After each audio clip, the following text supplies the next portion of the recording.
उत्तर प्रदेश में लोक जनशक्ति पार्टी रामविलास कोई उपचुनाव में, हम लोग सिर्फ इस चुनाव में झारखंड में हम लोग चुनाव लड़ेंगे। मुझे लगता है दोपहर 3-4 बजे के आसपास इस पर अंतिम मोहर लग जाएगी और इसकी घोषणा। नमस्कार, हमारा नाम है समरीन और आपने देखना शुरू कर दिया है लाइव सिटीज। देखिए, अभी अभी दिल्ली से पटना पहुंचे हैं केंद्र मंत्री चिराग पासवान और पटना पहुंचते ही चिराग पासवान ने बड़ा ऐलान कर दिया है। देखिए, आपको बता दें कि चिराग पासवान ने पटना पहुंचते ही चुनाव लड़ने से मना कर दिया है। क्या कुछ कह रहे हैं पटना पहुंचते ही चिराग पासवान, वो हम आपको सुनाएंगे। लेकिन आपको बता दें कि बिहार में जहरीली शराब से हुई मौतों को लेकर भी चिराग पासवान ने खूब बोला है, बड़ी बात कह दी है। और चिराग पासवान से सवाल लॉरेंस बिश्नोई को लेकर भी पूछा गया था।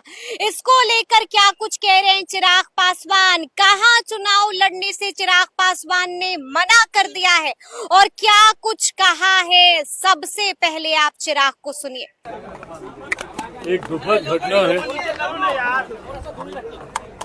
जिस तरीके से जहरीली शराब के कारण कई जाने गई हैं, कई परिवार तबाह हुए हैं।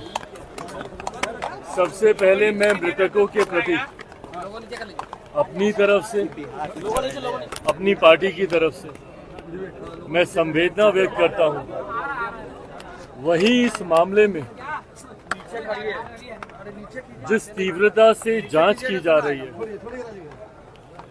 एसआईटी का गठन करके जिस तरीके से गिरफ्तारी इसमें की जा रही है, ये हमारी सरकार की गंभीरता को भी दर्शाता है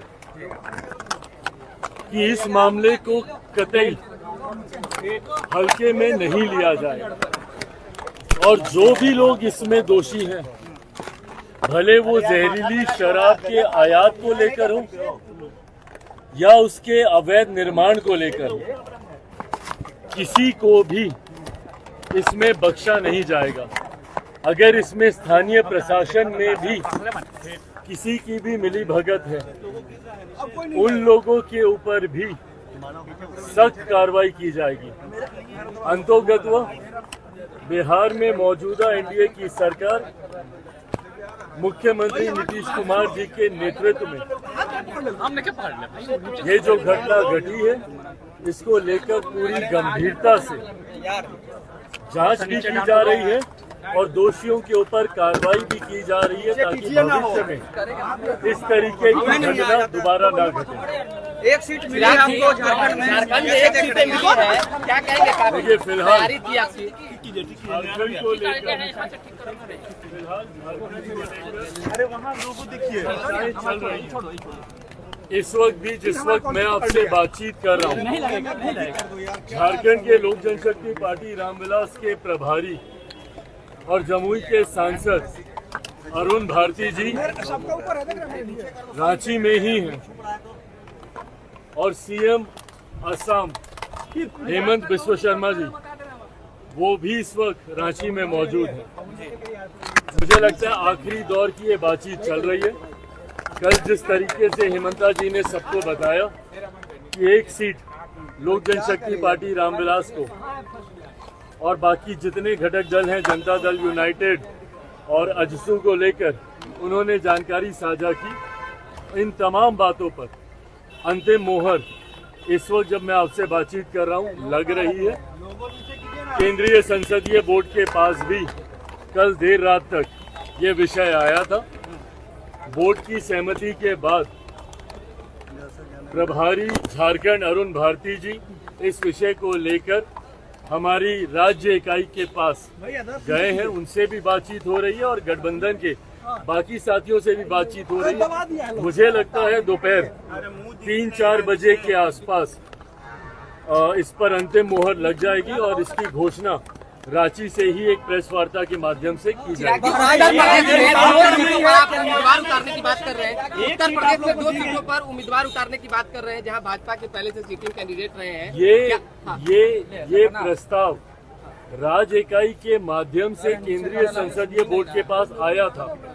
इस विषय को मैं स्पष्ट कर दूं कि ये जो उत्तर प्रदेश में उपचुनाव में लोक जनशक्ति पार्टी रामविलास चुनाव लड़ेगी, ये बात कल राज्य इकाई के माध्यम से वहां पर कही गई थी। पर ये बात एक प्रस्ताव के तौर पर राज्य इकाई ने केंद्रीय संसदीय बोर्ड के पास भेजा था, जिसको केंद्रीय संसदीय बोर्ड ने अस्वीकार किया है। उत्तर प्रदेश में लोक जनशक्ति पार्टी रामविलास कोई उपचुनाव में चुनाव नहीं लड़ने जा रही है। हम लोग सिर्फ इस चुनाव में झारखंड में हम लोग चुनाव लड़ेंगे। इसके अलावा तमाम उपचुनाव में लोक जनशक्ति पार्टी रामविलास भारतीय जनता पार्टी का मजबूती से समर्थन करेगी। भले वो बिहार का उपचुनाव हो, उत्तर प्रदेश का उपचुनाव हो, महाराष्ट्र में विधानसभा के चुनाव हो, इस चुनाव में हम लोग सिर्फ झारखंड में हम लोग चुनाव लड़ेंगे। विपक्ष में हत्या कर दी गई है, बाबा सिद्दीकी की हत्या कर दी गई है, क्या कहेंगे उस पर? देखिए, ये दुखद घटना है। बाबा सिद्दीकी जी, उनसे मेरा भी पुराना परिचय रहा, उनसे मेरे भी खूबसूरत, मजबूत और पुराने संबंध रहे। ऐसे में उनका जाना मेरे लिए भी एक व्यक्तिगत नुकसान है। मैंने भी एक साथी को, उनके जाने में एक साथी को खोया है।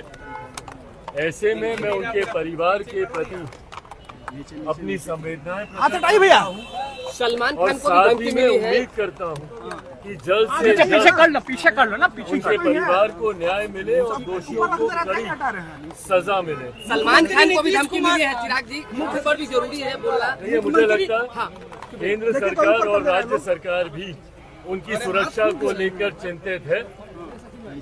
हर कदम, हर संभव कदम उठाए जा रहे हैं ताकि उनकी सुरक्षा में किसी तरीके की कोई चूक न हो। विपक्ष मुख्यमंत्री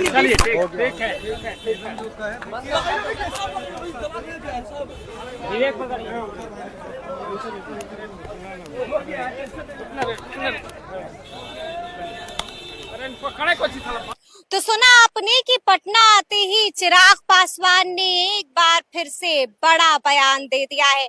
क्या कुछ कह रहे थे चिराग पासवान, वो हमने आपको सुनाया है। तो अब देखना होगा कि आगे आगे क्या कुछ होता है। तो ऐसे तमाम अपडेट्स के लिए ऐसे ही हमारे साथ बने रहिएगा और देखते रहिएगा लाइव सिटीज। बहुत शुक्रिया।